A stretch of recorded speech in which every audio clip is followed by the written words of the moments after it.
श्री शिवाय नमस्तुभ्यम दोस्तों। आपको पता है कि पंडित जी की आशुतोष शिव महापुराण कथा जो कि बलौदा रायपुर छत्तीसगढ़ में चल रही है। आशुतोष शिव महापुराण कथा में दूसरे दिन की कथा में कुछ विशेष उपाय पंडित जी ने बताए थे। यदि आप लोगों ने वो कथा नहीं देख पाई है तो उस कथा में कुछ विशेष उपाय बताए गए हैं। उन उपायों को हम आपको इस वीडियो में बताने वाले हैं। उसके साथ ही जो 6 जनवरी 2023 को इस साल की पहली पूर्णिमा पड़ रही है, उस पूर्णिमा के दिन आप कुछ विशेष उपाय कर सकते हो जिससे आपकी जो भी समस्या होगी वो दूर हो जाएगी। और पूर्णिमा के दिन उपाय करने से आपको ज़रूर विशेष फल महादेव ज़रूर देंगे, तो वो भी आपको इस वीडियो में बताए जाने वाले हैं। तो वीडियो को पूरा देखें, अंत तक देखें और चैनल को सब्सक्राइब अवश्य करें। अब बात कर लेते हैं पहली विशेष बात के बारे में, जो कि पंडित जी ने बोला था यदि कोई माताएं और बहनें श्री पशुपतिनाथ का व्रत कर रही हैं तो उनको कभी भी दूसरों के सामने सेखी नहीं बगाना चाहिए। उनको कभी भी दूसरों के सामने घमंड नहीं करना चाहिए कि मैंने ये व्रत कर लिया, मैंने पशुपतिनाथ का 2 व्रत कर लिए या फिर मैंने पशुपतिनाथ के 3 व्रत कर लिए और महादेव ने मेरी इच्छा पूरी की है, मैं इतनी पूजा करती हूँ। आपको ऐसा किसी के सामने नहीं बोलना है। आप उनको व्रत की महिमा समझा सकते हैं, आप उनको दूसरे लोगों को आप व्रत की प्रक्रिया बता सकते हैं, व्रत किस प्रकार से करना है, व्रत की महिमा क्या होती है ये बताना है। लेकिन आपको कभी भी मैं या घमंड नहीं करना चाहिए, आपको मैं शब्द का उपयोग नहीं करना चाहिए कभी भी। इससे आपके जो फल होता है वो आपको पूर्णता नहीं मिल पाता, तो आपको ऐसा नहीं करना है। उसके बाद दोस्तों, पंडित जी ने जो आजकल के नवयुवक बच्चे होते हैं जो किसी भी कंपटीशन की पढ़ाई करते हैं या फिर किसी भी परीक्षा में बैठने वाले होते हैं, उनके लिए पंडित जी ने कहा है कि आपको कुछ भी करने की आवश्यकता नहीं है, क्योंकि महादेव बच्चों की जो बालकों की जल्दी सुनते हैं। तो आपको सिर्फ महादेव को अपना साक्षी मानना है, महादेव को अपना साक्षी मानकर उनसे बात करनी है, उनसे मन की बात कहनी है और उनके नाम से ही हर कार्य करना है, हर परीक्षा देनी है। तो आपको निश्चित ही हर कार्य में, हर परीक्षा में सफलता मिलेगी, क्योंकि महादेव बच्चों की जल्दी सुनते हैं। और श्री शिवाय नमस्तुभ्यम ये इस मंत्र में बहुत ही ज़्यादा ताकत होती है, क्योंकि पंडित जी ने स्वयं को ही देख लीजिए, वो श्री शिवाय नमस्तुभ्यम मंत्र और महादेव का नाम जप जप कर किस स्थान तक पहुंच गए। तो आप सोच सकते हैं कि यदि आप इस मंत्र का जाप करते हो, आप सिर्फ महादेव का नाम लेते रहते हो, आप यदि कोई उपाय नहीं करना चाहते तो आप अपने मन में हमेशा श्री शिवाय नमस्तुभ्यम या फिर महादेव का नाम जपते रहिए। और आप परीक्षा देने जाने से पहले या फिर कोई भी तैयारी कर रहे हो उससे पहले, उस समय पर आप हमेशा अपने मन में महादेव का नाम जपते रहिए, अपने मन में महादेव को बसा लीजिए और आपके कार्य देखिए, आपको धीरे धीरे हर कार्य में सफलता मिलती जाएगी और आप एक बहुत ही ऊंचे स्थान तक पहुंच जाओगे। तो ये होता है महादेव की मंत्र का और महादेव के नाम की महिमा। उसके बाद अगली बात जो पंडित जी ने बताई थी वो रुद्राक्ष वितरण के लिए बताई थी। एक महत्वपूर्ण सूचना दी है सभी दर्शकों को। जो भी व्यक्ति अपनी बीमारी के लिए या फिर किसी भी कारण से उनको रुद्राक्ष लेने की आवश्यकता है, यदि वो रुद्राक्ष प्राप्त करना चाहते हैं, कुबेरेश्वर धाम का सिद्ध रुद्राक्ष प्राप्त करना चाहते हैं, तो फिर उनको 5 जनवरी से पहले ही जाकर उनको अपनी जो बीमारी की रिपोर्ट है वो दिखाकर आपको रुद्राक्ष मिल जाएगा। लेकिन आपको 5 जनवरी से पहले जाना पड़ेगा और आपको अपनी जो भी बीमारी वगैरह है, आपको बहुत ज़्यादा आवश्यकता है, बहुत ज़्यादा ज़रूरत है रुद्राक्ष की, आपके पास है नहीं, तो आप 5 जनवरी जो कि आखिरी तारीख है 5 जनवरी, उससे पहले जाकर आप रुद्राक्ष ले सकते हैं अपनी रिपोर्ट वगैरह दिखाकर। क्योंकि पंडित जी ने बताया था उसके बाद शिवरात्रि आने वाली, शिवरात्रि की वो तैयारियां करेंगे और वहाँ पर निर्माण कार्य चल रहा है, इसलिए वो व्यस्त रहेंगे। तो उस समय रुद्राक्ष वितरण पूर्णतः बंद कर दिया जाएगा।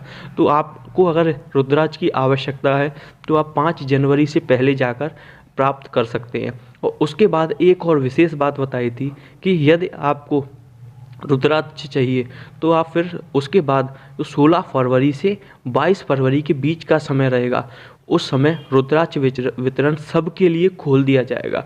मतलब आपको कोई भी बीमारी की रिपोर्ट नहीं दिखानी है, आपको कोई भी आधार कार्ड नहीं दिखाना है, सबके लिए रुद्राक्ष मुफ्त में बांटा जाएगा। तो आप उस समय भी जाकर ले सकते हो। आपको करना क्या होगा, आपको सिर्फ लाइन में लगना होगा और लाइन में लगकर महादेव के दर्शन करने हैं और आपको रुद्राक्ष प्राप्त हो जाएगा। वो बहुत ही सिद्ध रुद्राक्ष होता है, उसके बहुत ही महत्व है, उससे आपकी बीमारी वगैरह जो भी होता है उसको ठीक हो जाती है आपको। तो वो रुद्राक्ष आपको प्राप्त करने के लिए 16 से 22 जनवरी के बीच में कुबेरेश्वर धाम जाना पड़ेगा आपको, यदि वो रुद्राक्ष सिद्ध रुद्राक्ष चाहिए तो। क्योंकि रुद्राक्ष में महादेव का अंश होता है। उसके बाद दोस्तों पंडित जी ने सभी लोगों के लिए, हर व्यक्ति के लिए एक विशेष बात बताई थी कि यदि आप लोग अपने जीवन में हमेशा सुखी रहना चाहते हो, हमेशा स्वस्थ रहना चाहते हो, आप चाहते हो कि आपके घर में कोई भी कभी भी परेशानी ना आए, तो आप सिर्फ एक लोटा जल का संकल्प ले लीजिए। यदि आप दुखी हो या फिर आप सुखी हो, फिर भी आपको ये कार्य करना है। आप संकल्प लेकर एक लोटा जल प्रतिदिन महादेव के मंदिर में चढ़ाने जाया कीजिए। बेलपत्र हो गए, फूल हो गए, उपाय हो गए, वो सब बातें अलग हैं, लेकिन ये काम आपको प्रतिदिन करना है। आपको सिर्फ एक लोटा जल आपको महादेव के मंदिर में प्रतिदिन जाके चढ़ाना है।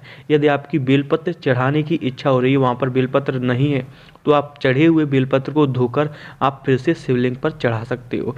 इससे आप लोग कभी भी जीवन में पीछे नहीं जाओगे और महादेव की कृपा आप पर बनी रहेगी और आप हमेशा स्वस्थ और सुखी बने रहोगे। आपको सिर्फ एक लोटा जल प्रतिदिन शिवलिंग पर चढ़ाना है। आपको कुछ नहीं बोलना है, आपको कोई मनोकामना नहीं करनी। महादेव आपकी सारी मनोकामनाएं बिना मांगे ही पूरी करेंगे। दोस्तों उसके बाद पंडित जी ने बताया था कि आज के युग में लोग हमारे धर्म को, सनातन धर्म को तोड़ने के लिए लगे हुए हैं। वो ऐसी कुछ विशेष बातें बताई थी कि आज के लोग हैं, जब आप कोई बच्चा पूजा करने जाता है या फिर कोई मंदिर जाता है तो लोग टोकते हैं, अरे कहाँ जा रहा है, कहाँ टाइम वेस्ट कर रहा है, इससे क्या होगा, ये सब क्या कर रहा है। तो फिर आपको उसको उसी समय ऐसा जवाब देना है जिससे कि वो आगे कभी भी आपको उल्टा प्रश्न ना कर पाए। उसके बाद यदि आप मॉल वगैरह में जाते हो या फिर मूवी देखने जाते हो, आप टाइम वेस्ट करने के लिए जाते हो, फिर उस समय आपको कोई नहीं टोकेगा। सिर्फ मंदिर जाने पर ही आपको टोका जाता है। तो उस समय आपको ध्यान रखना है, आपको शिव की भक्ति में लीन रहना है। कोई भी यदि आपको कुछ टोकता है या कुछ बोलता है, आपको उसी समय ऐसा जवाब देना है कि आगे वो आपको कभी भी पूजा पाठ करने से रोके ना, टोके ना। आपको सिर्फ शिव युग चल रहा है तो आपको महादेव की भक्ति में लीन रहना है और अपने कार्य सिद्ध करते जाने हैं। उसके बाद दोस्तों हम लोग बात कर लेते हैं 6 जनवरी 2023 को पड़ने वाली इस साल की पहली पूर्णिमा, जो कि बेहद ही खास होने वाली है। क्योंकि पौष माह के शुक्ल पक्ष में आपने देखा होगा, पहले ही माह में तो एकादशी हो गई और पहले ही हफ्ता में आपकी पूर्णिमा आने वाली है। तो इस पूर्णिमा को आप कुछ विशेष उपाय कर सकते हैं। तो सबसे पहले उपाय की बात करते हैं। हालांकि आप लोगों ने सुना होगा, लेकिन नया साल है तो ये उपाय आपको फिर से बता रहे हैं, आप ध्यान से सुन लीजिए। आपको एक चावल का दाना, जो कि खंडित नहीं होना चाहिए, शुद्ध चावल का दाना हो, और एक बेलपत्री। यदि आपके पास बेलपत्ती नहीं है तो आप मंदिर में उठाकर धोकर, उपाय करने से पहले उठा लीजिए, उसको धो लीजिए और फिर उसको आप उपाय करते समय द्वारा से समर्पित करना है। एक चावल का दाना, एक बेलपत्री और एक लोटा जल, जो कि आप हमेशा चढ़ाने जाते ही होंगे, उसको लेकर आपको मंदिर जाना है। मंदिर जाने के बाद आप अपने पहले जो भी पूजा अर्चना होती है वो पूरा करने के बाद आपको सबसे पहले एक लोटा जल आपको पास में रख देना है। जो आपके हाथ में चावल है उसको आपको महादेव की शिवलिंग पर चढ़ाना है, श्री शिवाय नमस्तुभ्यम का जाप करते हुए। उसके बाद जब आप बेलपत्र चढ़ाओगे तो आपको चंद्रमौली भगवान का नाम लेना है, जो कि महादेव का ही एक रूप माने जाते हैं। आपको चावल का दाना चढ़ाना है, फिर आपको बेलपत्री चढ़ानी है, आपको चंद्रमौली भगवान का नाम लेकर।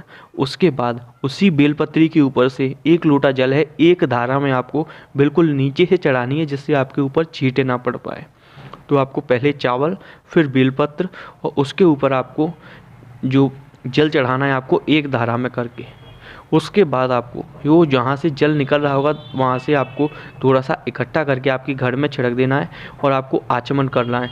और वहाँ से उसी समय आपको जो जल निकल रहा होगा उसको आपको थोड़ा सा अपने माथे पर, अपनी आँखों पर और अपने कंठ पर लगा लेना है। उसके बाद आपको महादेव से प्रार्थना करनी है, आपकी जो भी मनोकामना है उसके लिए आपको प्रार्थना करनी है और आप देखोगे कि आपकी मनोकामना जल्द ही पूरी हो जाएगी महादेव की कृपा से। तो ये है एक सरल सा उपाय जो कि आप पूर्णिमा के दिन कर सकते हो। उसके बाद दोस्तों जो अगला विशेष उपाय है वो पूर्णिमा व्रत रखने वालों के लिए है, या फिर आपके घर में कोई पूर्णिमा व्रत नहीं रखता है फिर भी सब लोगों को ये उपाय खासकर करना ही चाहिए। इससे आपके घर में सुख समृद्धि आती है और महादेव का विशेष आशीर्वाद प्राप्त होता है। तो आपको करना क्या है, आपको पूर्णिमा के दिन शाम के समय आपको शुद्ध गाय का देसी दूध लाना है, दूध, और उस दूध से आपको कोई भी मिठाई बनानी है, जैसे कि खीर। आप खीर बना सकते हो क्योंकि खीर का महत्व होता है पूर्णिमा के दिन। आपको खीर खीर बनाने के बाद उस गाय के दूध से, क्योंकि भगवान के कार्यों में गाय का दूध ही इस्तेमाल होता है, इसीलिए आपको गाय के दूध से खीर बनानी है। उसके बाद आपको वो खीर का सबसे पहले आपको लड्डू भगवान को भोग लगाना है। उसके बाद आपको, क्योंकि उस दिन शुक्रवार भी पड़ रहा है, तो शुक्रवार को आप लक्ष्मी माता का भी आप भोग लगा सकते हो खीर का।